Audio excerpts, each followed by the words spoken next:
Shalom Vacha, que le bon Dieu vous protège, vous donne la santé, la joie, la prospérité, Keneratson. Malheureusement, j'ai vu des images, j'ai vu des choses terribles.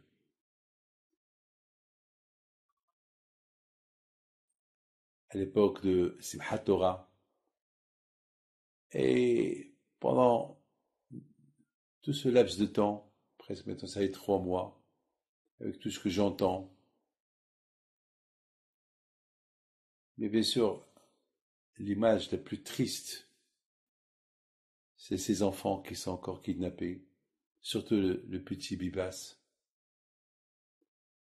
C'est terrible.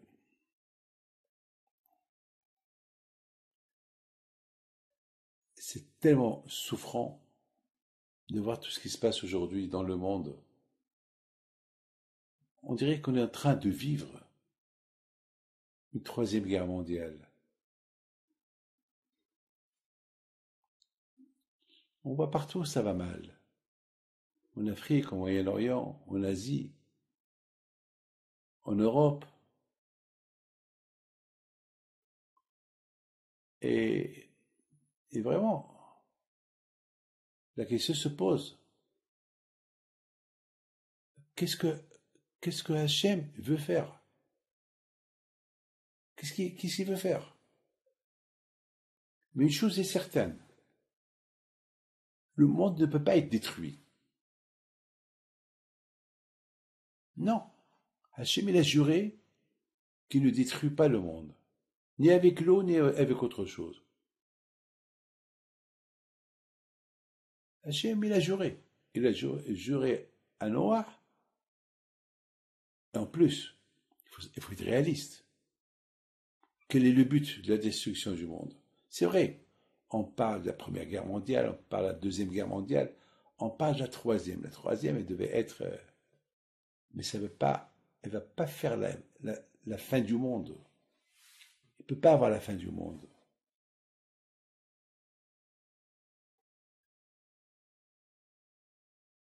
J'ai vu quelqu'un cette semaine qui m'a dit, Rabbi David, je peux vous poser une question? J'ai dit oui.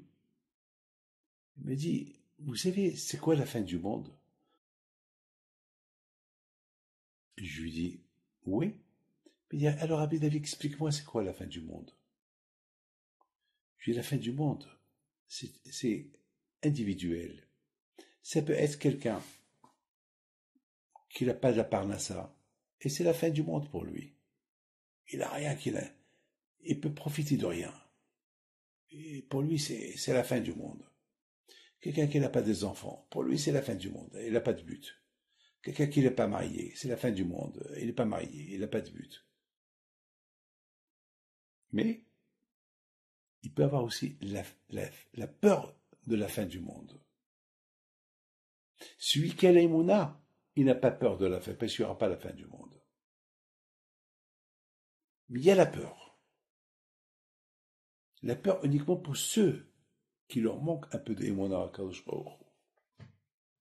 Celui qui n'a pas peur, il n'y aura pas de fin du monde. Il y a Hachem. On est en train de voir, cette semaine, le monde entier a accusé Israël. Toujours les manifestations contre Israël.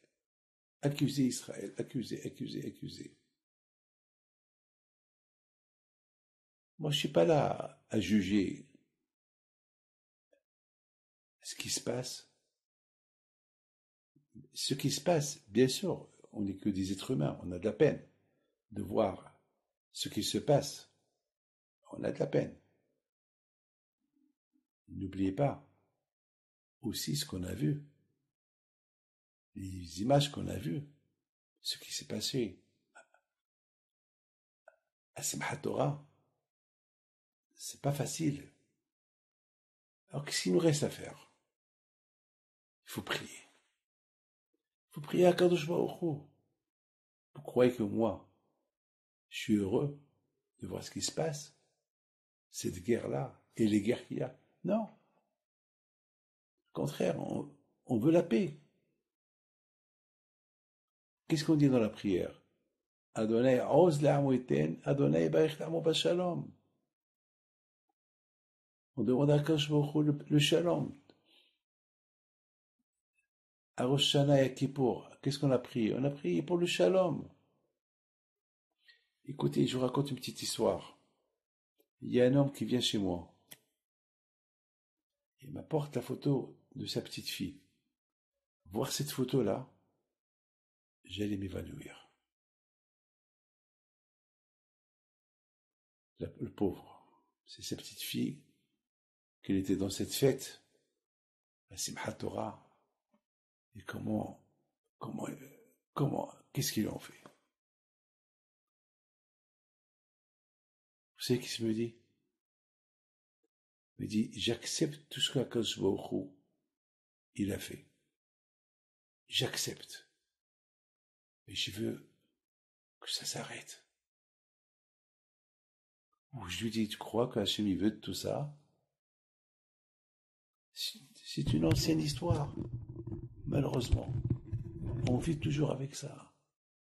Même Paro nous a fait pire que ça. Les Allemands, toujours on a vécu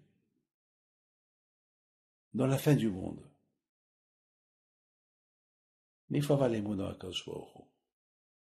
Mes amis, que Hachem il nous renforce et renforce notre émouna et voit Mashiach arriver le plus tôt possible parce qu'on n'en peut plus. Amen.